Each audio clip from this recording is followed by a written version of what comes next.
Saudara melayani Tuhan atau hanya melayani pekerjaan Tuhan? Kenapa? Jawaban kita mempengaruhi perilaku kita dalam pelayanan. Supaya engkau ada pada jalur yang Tuhan maksud. Apa yang membuat sampai kadang-kadang anak-anak Tuhan, hamba-hamba Tuhan, kemudian menggeser tujuan Tuhan itu ke dalam tujuan dirinya. Pantas. Atau kalau tambah satu kata di depan adalah merasa pantas. Mulai merasa pantas itu. Ketika kita mulai merasa pantas, itu berarti apa yang menjadi tujuan Tuhan itu perlahan-lahan kita mulai geser. Mulai masuk pada tujuan-tujuan kita. Padahal kalau Tuhan panggil seseorang, itu berpusat pada tujuannya Tuhan, bukan tujuannya kita. Saudara diberi kesempatan merenungkan, pada pusat mana sekarang saudara? Berpusat pada dirimu sendiri atau berpusat pada tujuan Tuhan?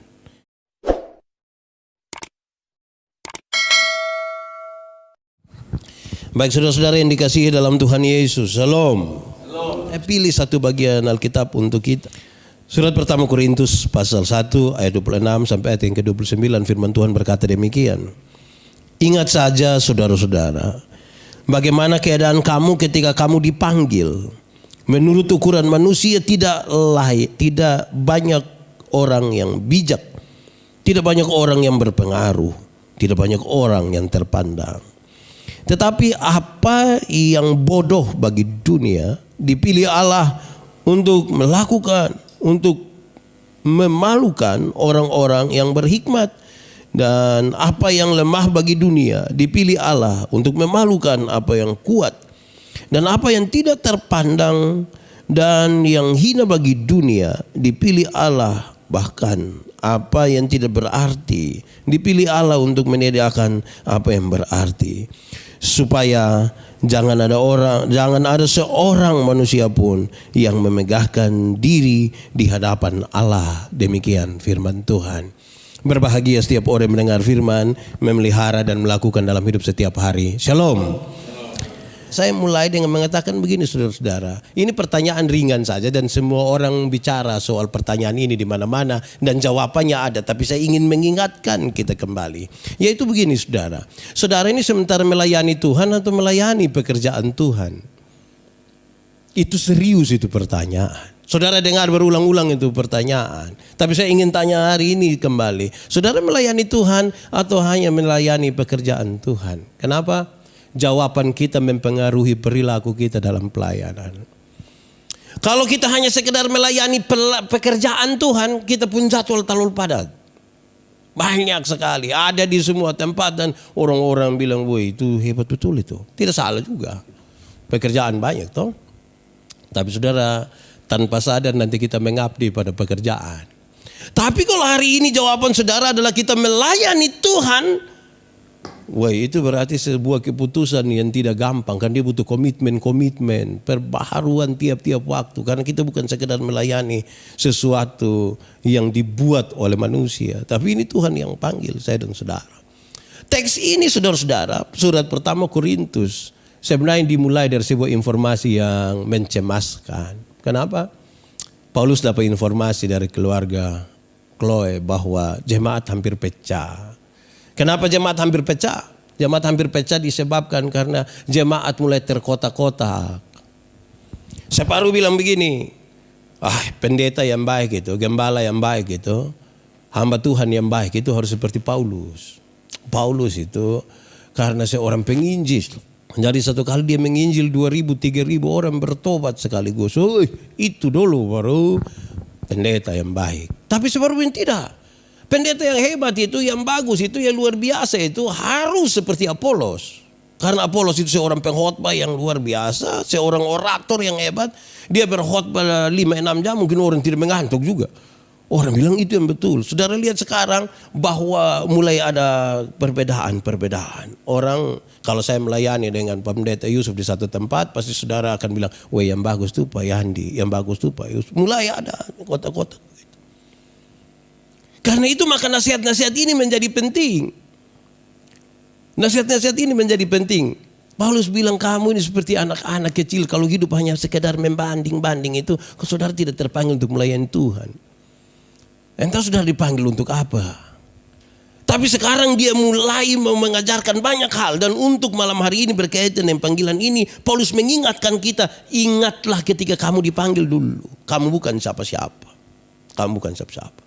Saya ingat betul pendeta Yandi ini kalau bukan jadi pendeta, pasti dia ojek di Soe. Naik sedikit mungkin supir travel loh begitu. Terus Tuhan kasih kesempatan pelayanan sedikit, orang mulai kenal di mana-mana. Wih, kita rasa kepung bajingan leh. Padahal waktu dipanggil itu kita bukan siapa-siapa itu. Ingatlah sesuatu. Tapi ini hal-hal yang coba dibuka oleh Rasul Paulus. Tentang rentang waktu. Tentang sesuatu yang saudara kerjakan. Tentang sesuatu yang ada pada dirimu. Malam hari ini supaya ibadah kita kemudian bawa pulang sesuatu buat kita dan saudara-saudara. Saya berharap saudara tergoda untuk mengatakan sesuatu dari apa yang saudara pikirkan. Dari apa yang Tuhan taruh. Maka saya ingin menggoda saudara dengan pertanyaan ini sebelum kita lebih serius masuk di sini. Masihkah saudara melayani Tuhan? Masihkah saudara ada di jalur panggilan Tuhan itu yang sesungguhnya?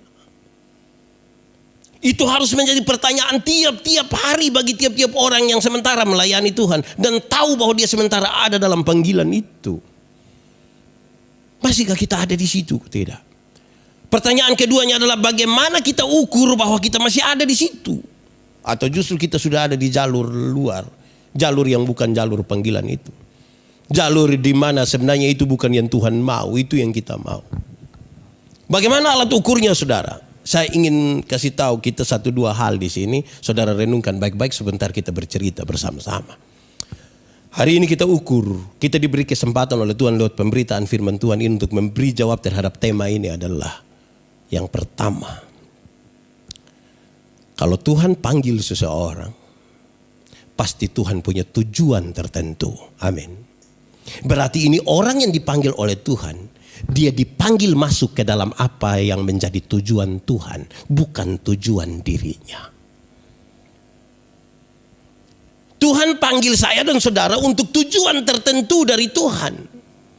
Berarti yang melayani Tuhan, yang merasa terpanggil itu dia harus membawa ini pelayanan, ini semua dinamika pelayanan menuju kepada apa yang Tuhan mau. Karena itu yang Tuhan punya tujuan, bukan dirinya. Kenapa hal ini saya taruh pada bagian pertama? Saudara, ketika pertama kali kita dipakai oleh Tuhan, pertama kali kita dipanggil oleh Tuhan, kita begitu habis-habisan memberi diri kita begitu. Ada di Tuhan, pada jalur itu. Perjalanan waktu demi waktu, perkenalan kita dengan orang-orang, dengan segala macam, mungkin kemudian telah menggoda kita untuk menggeser itu tanpa sadar. Saudara-saudara, seberapa seriuskah hal itu? Saya coba renungkan berulang-ulang. Apa yang membuat sampai kadang-kadang anak-anak Tuhan, hamba-hamba Tuhan, kemudian menggeser tujuan Tuhan itu ke dalam tujuan dirinya. Saya temukan satu kata. Itu kata ialah pantas. Atau kalau tambah satu kata di depan adalah merasa pantas. Dalam gereja kami, kalau mau jadi pendeta itu bikin surat pernyataan. Bersedia ditempatkan di mana saja. Itu kita waktu pergi itu idealisme masih tinggi, semangat masih tinggi, semua masih tinggi, itu melayani ngeri. Sampai satu periode itu sudah boleh mutasi. Waktu mutasi ini mulai menarik. Kenapa? Ketika mau kasih pindah pendeta Yandi dari sini ke sini, saya mulai perlahan-lahan merasa diri pantas. Kalau ke tempat yang fasilitas lebih bagus, orang lebih bagus, kan saya bilang, saya pas di situ. Tapi coba kalau kasih pindah Pimnelap itu, saudara tahu itu tempat toh? Itu tempat yang memang kalau musim hujan itu anjing sata tanam di sana. Sekarang pertanyaannya adalah apakah engkau mau pergi ke sana? Apalagi kalau beberapa orang bilang begini, woi macam ke Pak Pendeta begini tidak bisa di situ. Pak Pendeta ini cocok di sini. Saudara lihat mulai merasa pantas itu. Ketika kita mulai merasa pantas, itu berarti apa yang menjadi tujuan Tuhan itu perlahan-lahan kita mulai geser. Mulai masuk pada tujuan-tujuan kita. Padahal kalau Tuhan panggil seseorang itu berpusat pada tujuannya Tuhan, bukan tujuannya kita. Saudara diberi kesempatan merenungkan. pada pusat mana sekarang saudara? Berpusat pada dirimu sendiri atau berpusat pada tujuan Tuhan? Itu perenungan pertama. Renungkan baik-baik saudara, karena ini hal serius. Karena ini barang sulit dibedakan saudara. Mana orang yang berpusat pada tujuan Tuhan dan mana yang berpusat pada tujuan diri sendiri sulit dibedakan. Karena semua juga sebut nama Tuhan. Semua juga baca Alkitab, semua juga kutip Alkitab, semua juga ngomong tentang Alkitab. Khotbah juga ya itu saja juga. Betapa sulitnya untuk kita membedakan ini betul tujuan Tuhan atau tujuan dirinya sendiri. Tapi saya hanya mau ingatkan, ketika kita sadar secara personal bahwa ini ternyata mulai mengerucut pada tujuan kita dan bukan tujuan kita, saya bilang pada saudara, saudara tidak sementara ada pada komitmen pelayanan itu. Kita sementara bergeser. Itu satu. Kedua saudara-saudara, kita bukan saja dipanggil masuk ke dalam tujuan Tuhan. Tapi ukurannya adalah kalau kita dipanggil masuk kepada tujuan Tuhan, apakah Tuhan membiarkan kita begitu saja? Tidak. Setiap orang yang Tuhan panggil untuk masuk kepada tujuannya dilengkapi dengan karunia-karunia. Tuhan cipta kita ini kan tidak sama kayak satu ruangan kosong, hall, tidak ada isi apa-apa, tidak. Tuhan lengkapi kita dengan karunia-karunia. Secara singkat saya ingin menggambarkan bahwa dalam Alkitab dia coba membedakan karunia-karunia itu dalam dua bagian. Satu karunia-karunia motivasi dan satu karunia-karunia manifestasi. Yang motivasi itu ya berkhotbah, menyanyi, pastoral, begitu mengajar. Itu yang motivasi. Yang kedua karunia-karunia manifestasi. Itu kayak yang kita sebut orang yang bisa buat tanda-tanda heran. Dia jamah orang sembuh, dia tendes begini, lampu menyala. Wah itu, padahal dia tendes ini ya listrik punya, begitu gitu. Itu pertanyaannya adalah, saudara, karunia manakah yang lebih penting? Jawabannya dua. Yang pertama, baik karunia manifestasi atau karunia motivasi, tidak ada satu lebih hebat dari yang lain. Dua-dua sama. Tapi coba sekarang saudara ukur. Apakah dalam pelayanan kita ini memang kita sadar betul-betul bahwa anak-anak yang bermain alat musik ini, mereka yang pimpin pujian ini betul-betul merasa bahwa bersama-sama dengan pengkhotbah itu kita sama? Saya merasa tidak. Saya berkhotbah di banyak tempat dan perilaku terhadap saya itu biasa berbeda dengan yang main musik. Kalau makan daging ayam begitu, pendeta yang khotbah itu dia harus 1 ekor. 1 ekor itu. Kalau yang apalah dia hanya pikul ini barang dong ini. Dia kuah ayam itu pun hanya dipukaki sah. Karena seolah-olah kalau yang berkhotbah itu dia lebih itu gizi itu. Itu yang paling bajingan tuh di dia sudah tuh. Akhirnya saudara-saudara, bukankah itu kemudian berpusat pada diri sendiri terus. Jadi ini alat-alat ukur saudara. Saudara jangan kasih tahu saya bilang, "Wih Pak, kami pelayan terlalu ngeri." Mau kasih takut siapa deh itu pelayan ngeri. Karena yang paling akan buat kita ngeri kok tidak tuh masih di dalam jalur Tuhan kok tidak. Itu jawaban pertama. Tidak ada karunia satu lebih dari yang lain. Supaya kita menghargai karunia-karunia. Dia bicara tentang tubuh, dia bilang begini. Tuh kepala gereja itu Kristus dan kita adalah tubuh gereja. Anggota-anggota itu yang satu menjadi penting bagi yang lain. Mata karena dia mata dia tidak lebih penting dari telinga. Kaki tidak lebih penting dari perut. Siapa yang malam-malam perut sakit mau pi buang air terus kaki bilang perut. Lu jangan marah. Lu pi sendiri. Kan tidak bisa. Pi sama-sama. Nah itu di soal pertama. Tapi soal yang kedua saudara-saudara. Kalau kita belajar itu dari surat pertama Korintus pasal 13. Di akhir dari pasal 12 dia kasih tahu.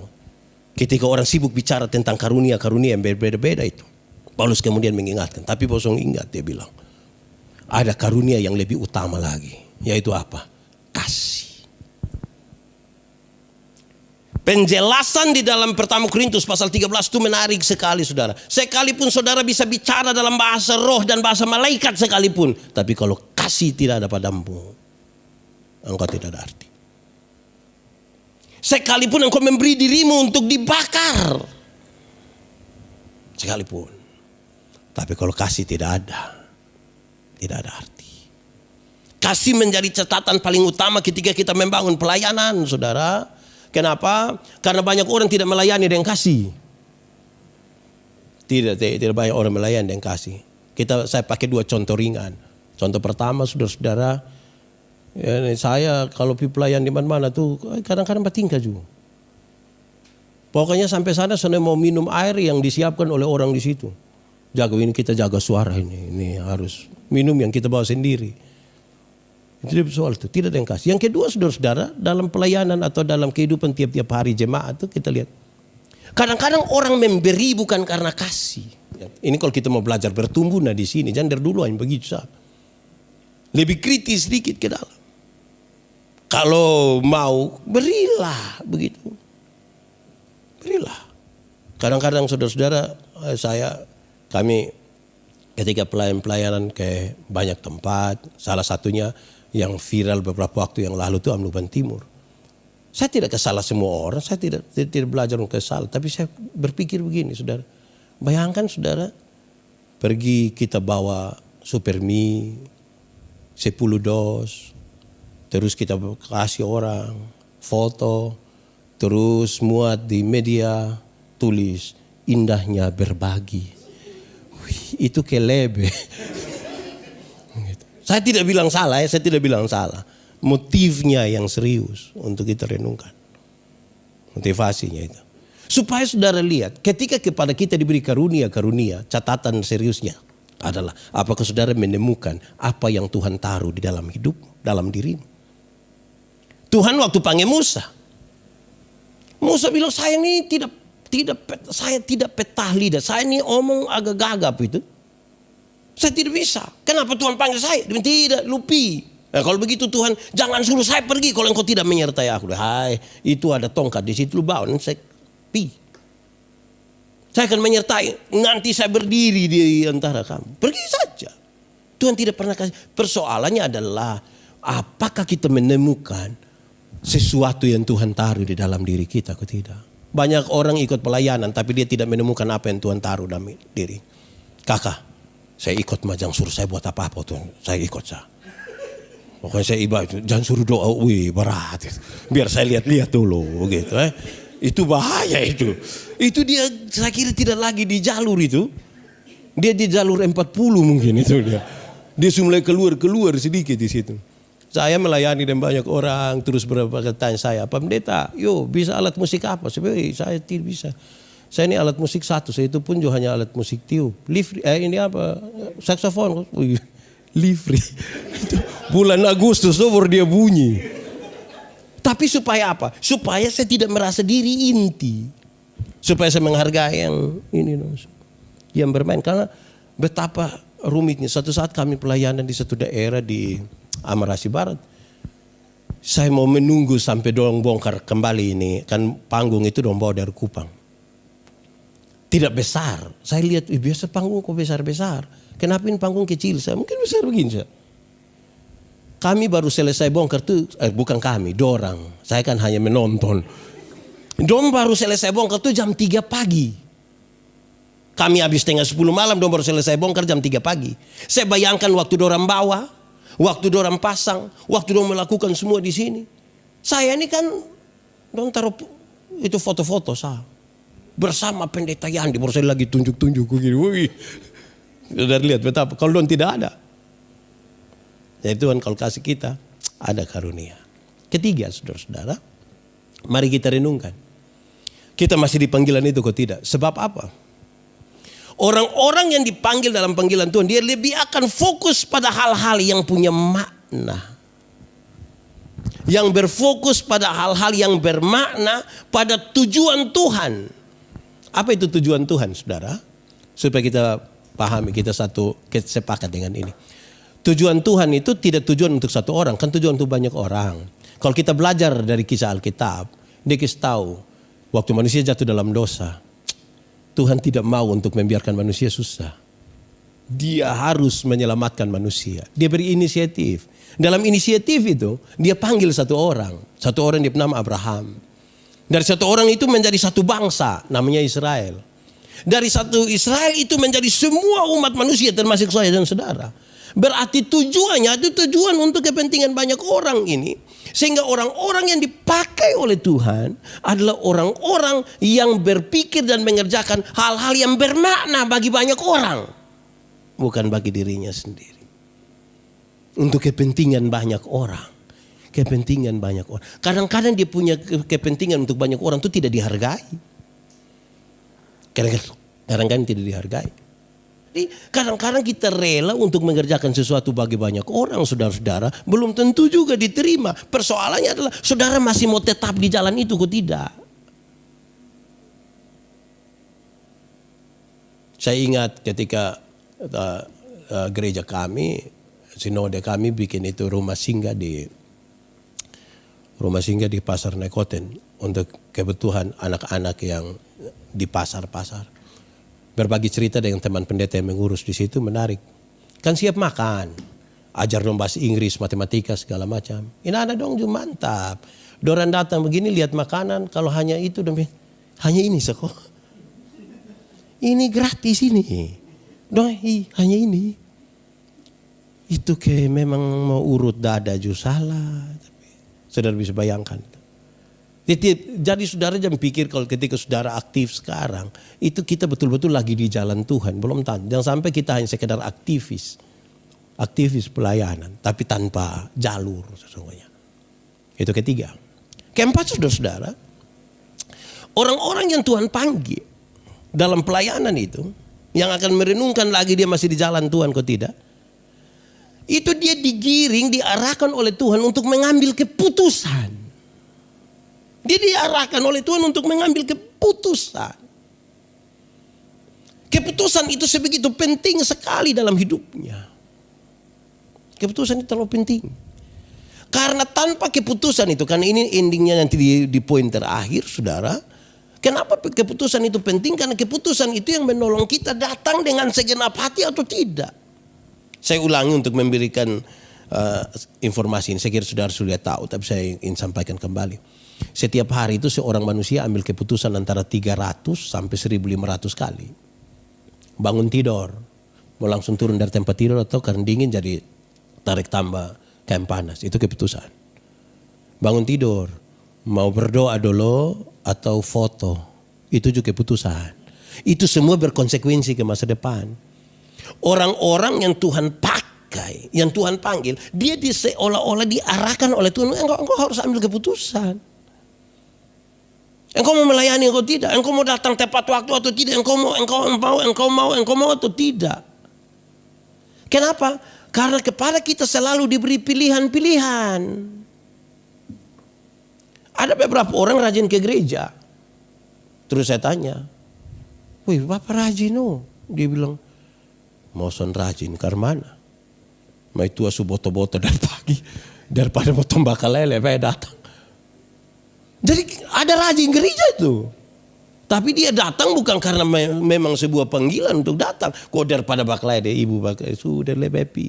Pi itu dia hanya tunggu kapan pulang. Ada beberapa orang bilang begini, Bapak Pendeta sebenarnya betul datang. Tadi mam tua su telepon, su telepon berkota sempi, ini lama-lama potong celaka di jalan. Jadi saudara lihat bahwa kita sementara ada dalam sebuah pelayanan, beraktivitas pelayanan tapi tanpa keputusan, abu-abu sekali. Saya ingin bilang kepada saudara bahwa orang yang paling banyak celaka itu adalah mereka yang bukan buta. Di Kupang ini saudara lihat kalau orang buta itu, kalau dia jalan, sekali dia taruh di pun tongkat, dia langgar jalan itu dia langgar sah. Kita yang pusing dengan pipi, dia lulus. Tapi coba yang pura-pura buta. Dia mau langgar, kok tidak langgar, kok bortak itu motor datang, lama-lama dia akan tabrak. Keputusan menjadi penting untuk itu. Itu keempat dulu. Kelima, kalau kita mau ukur kita masih ada di dalam ini panggilan Tuhan, kok tidak, masih jalur Tuhan, kok tidak. Saya ingin sampaikan kepada saudara bahwa dia akan mengalami bahwa apa yang Tuhan kerjakan itu melalui banyak cara, bukan satu cara. Orang yang ada pada panggilan Tuhan itu, dia tidak membatasi dirinya untuk menikmati karunia-karunia dan pekerjaan-pekerjaan Tuhan melalui banyak sekali cara. Saya bicara kepada banyak orang berulang-ulang, saudara, bahwa dalam pelayanan tidak ada yang bernama pengalaman. Tidak ada. Selalu baru, selalu baru, selalu baru. Pada waktu kita mengandalkan pengalaman kita sudah sementara tidak melayani Tuhan. Kita sementara melayani diri sendiri. Kalau kamu bikin acara undang Pak Pendeta Yandi, dia biasa. Itu kata biasa itu yang sudah bikin kita tidak lagi melayani Tuhan. Panggil saja beliau nih kalau main, itu kita sudah tidak lagi melayani Tuhan. Panggil saja Kakak Nona itu yang MC, dia suara terlalu mantap. Kita sudah bukan melayani Tuhan. Karena Tuhan tuh selalu kasih yang baru, bukan yang lama. Supaya kita tiap-tiap waktu itu, oh betul Tuhan tuh luar biasa. Sehingga ketika ada kesempatan hari ini, kita maksimalkan itu kesempatan. Karena besok pengalamannya baru. Besok baru. Kami bercerita dan berapa orang tentang mujizat-mujizat yang kita alami dalam pelayanan. Terus saya bilang satu kisah kecil, saya bilang. Saya ingat ketika saya masih melayani di Alor, saya surindu ini ibu pendeta ini. Kami dua belum menikah waktu itu. Saya rindu ketemu ibu ini. Tapi bagaimana ini? Kapal feri itu baru akan keluar dari Alor jam 12 siang. Saya pelayanan di Ilawe itu habis sekitar jam 10 pagi. Oke, tapi saya bilang, Tuhan, saya mau pergi ketemu itu perempuan. Habis pelayanan saya ambil air, taruh di satu botol, terus saya pegang pisang satu sisir, jalan. Dari Ilawe ke jembatan itu hitam itu tidak terlalu jauh, 29 kilo. Jalan kaki. Kapal jam 12. Saya jalan-jalan sampai Pantai Daerah, ada mobil satu dari belakang. Woi adik, mau pergi mana? Di jembatan hitam, naik. Saya senang sudah, naik. Saya sampai di jembatan hitam 12:30. Lebih sedikit. Saya mandi di gereja itu, saya ganti pakaian. Pak Pendeta, Ibu Pendeta tanya, Yandi, mau pergi mana? Pergi Kupang. Pakai apa? Ferry. Lupa ferry, dia tunggu dulu. Pokoknya beta pi, suruh minta tolong koster antar beta sampai Dermaga. Sana Pak, bepi. Sampai sana, kita pas sampai. Itu ferry sudah Tanjung 9, sedikit lagi masuk Pura. Beta berdiri di pinggir dermaga, Tuhan nih. Lihat-liatin ferry terus kembali. Sampai di pintu gerbang mau keluar. Entah ini sengaja atau tidak sengaja, beta dengar percakapan dari dorang lewat itu apa lagi yang besar-besar itu. HT ke apa itu. Ini polisi marah-marah. Pokoknya petugas itu marah-marah. Kenapa kamu tidak teliti?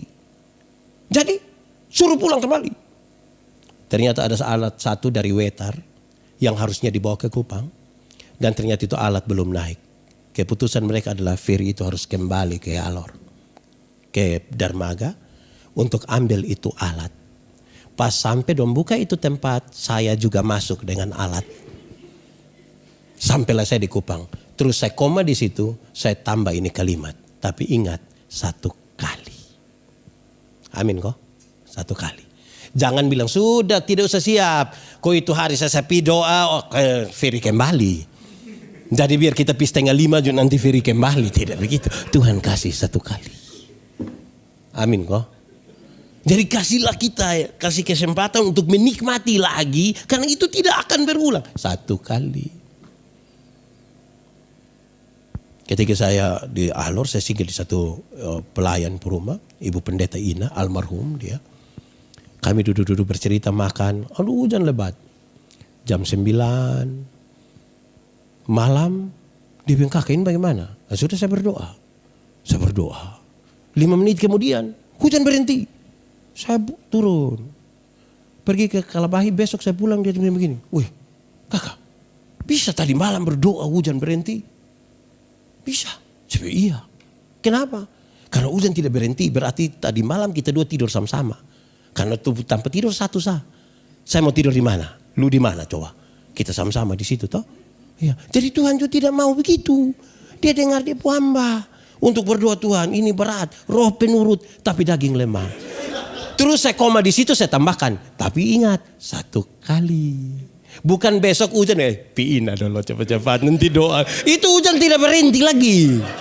Hujan-hujan terus. Atau jangan sampai ketika saudara dengar bahwa saya berdoa. Ketika saya melayani satu waktu di daerah sekitar Sumba. Itu pas ada sejumlah orang. Marapu masih ada di situ.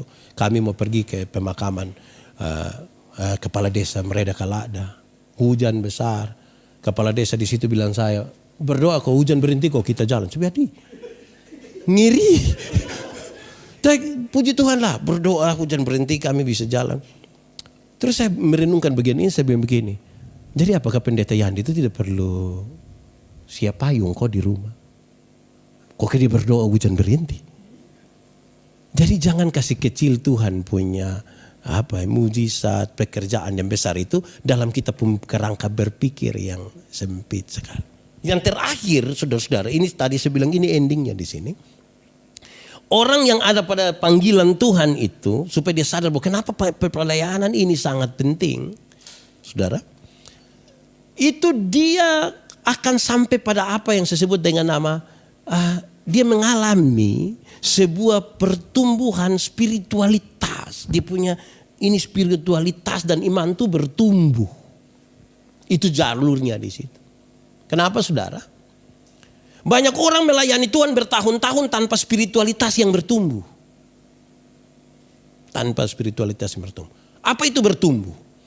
Saya menjelaskan di banyak sekali tempat saudara. Pertumbuhan itu begini. Anak umur 3 tahun tidak bisa pikul ini mimbar berat kira-kira 10 kilo. Tidak bisa. Karena dia umur 3 tahun. 17 tahun kemudian.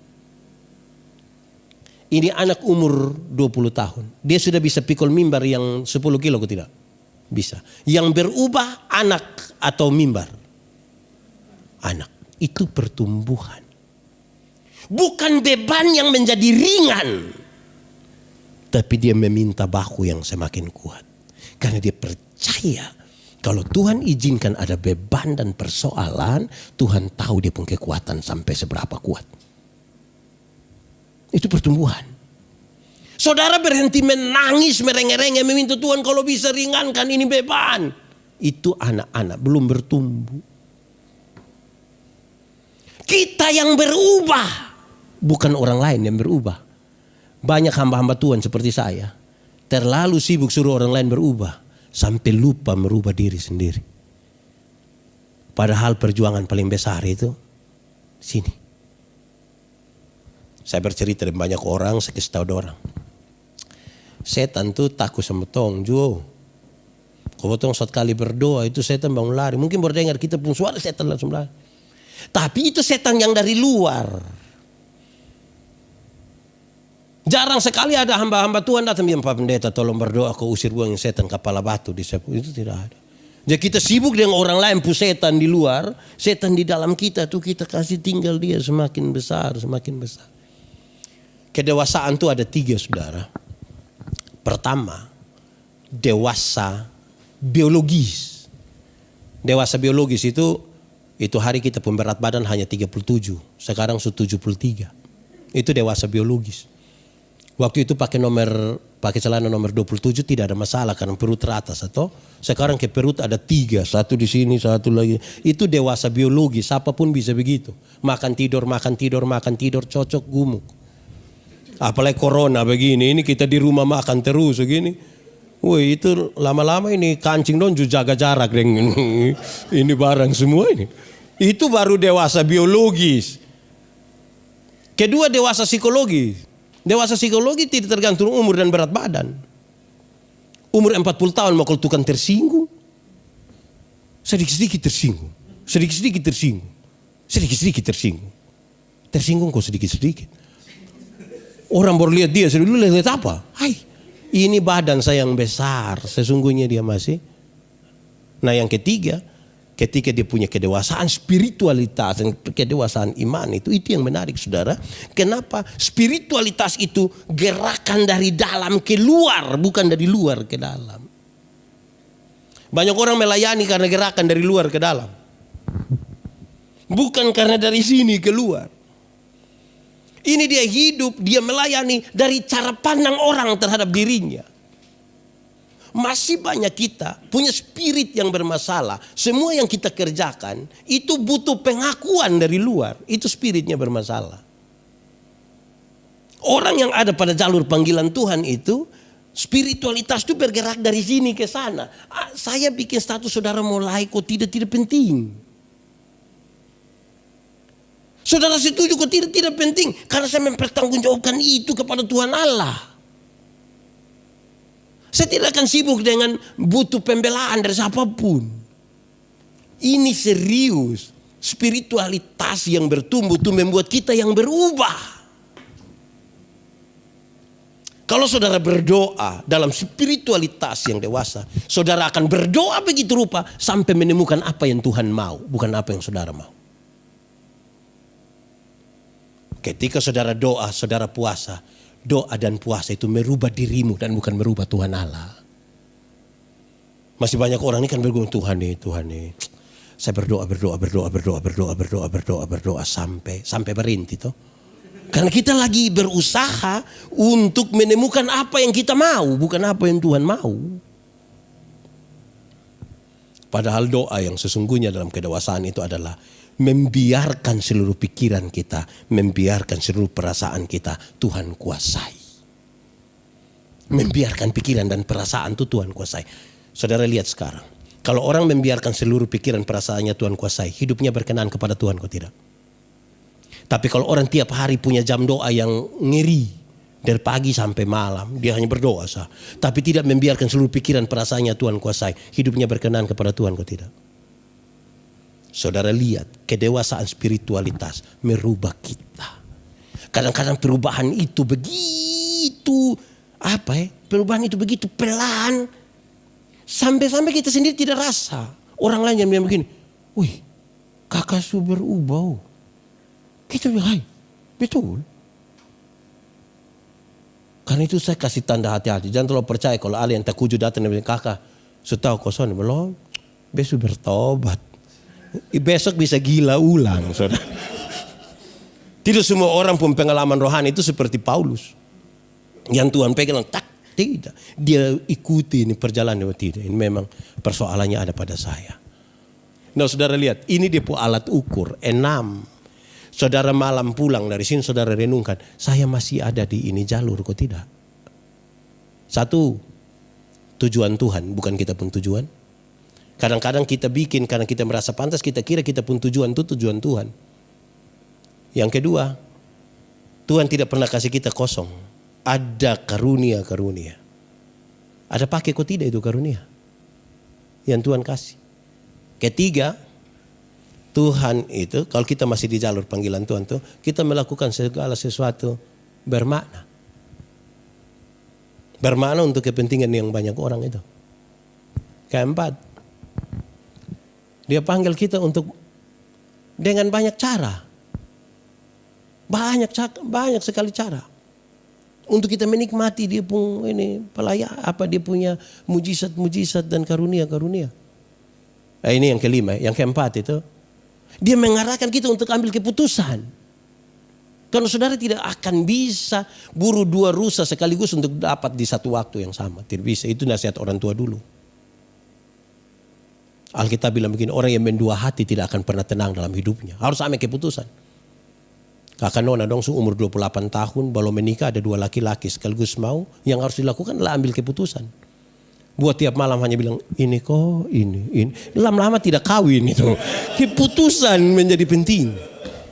Baru yang terakhir, kita ada pada kedewasaan iman. Oh kita rasa betapa hidup yang lama nih. Salah ini. Beta begini, begitu Itu ukurannya begitu. Jadi ya tapi ukur kita, saya jangan ukur orang lain. Nanti orang lain itu dan dia pun. Tapi kadang-kadang beta berkhotbah habis orang mimpi pendeta khotbah tadi pas. Coba yang pas dia siapa? Pas den dia. Son pas yang kakak kok. Son itu hot sampai beta di sini sedikit video nih. Itu memang sudah lalu itu. Nah saudara-saudara memang urusan den diri ini urusan yang serius. Sehingga kita melihat pelayan-pelayan kita itu sebagai sebuah ungkapan syukur kita kepada Tuhan. Sebab kita semua ini berdosa. Kalau kita semua berdosa, kalau kita sepakat bahwa sebuah manusia sudah berdosa, siapakah manusia yang bisa pergi paksa Tuhan untuk datang selamatkan kita? Bisa kok tidak? Jadi kalau kemudian kita selamat, semata-mata itu hanya karena kasih karunia. Dia mau turun kok, tolong amin sang kita. Yang bisa saya buat itu adalah, Tuhan saya bisa mengucap syukur dengan cara ini saja. Tidak bisa dibandingkan dengan pengorbanan Tuhan yang luar biasa. Firman Tuhan berkata, kalau kamu dengar suaranya, jangan keraskan hatimu. Minta Roh Kudus lembutkan hati yang keras. Bebaskan dirimu dan biarkan Tuhan menarik dirimu untuk ada pada jalur yang seharusnya. Katakan sesuatu kepada Tuhan dengan jujur. Karena Tuhan menyelidiki hati dan Dia tahu siapa kita. Saya kira cukup di situ. Tuhan memberkati kita.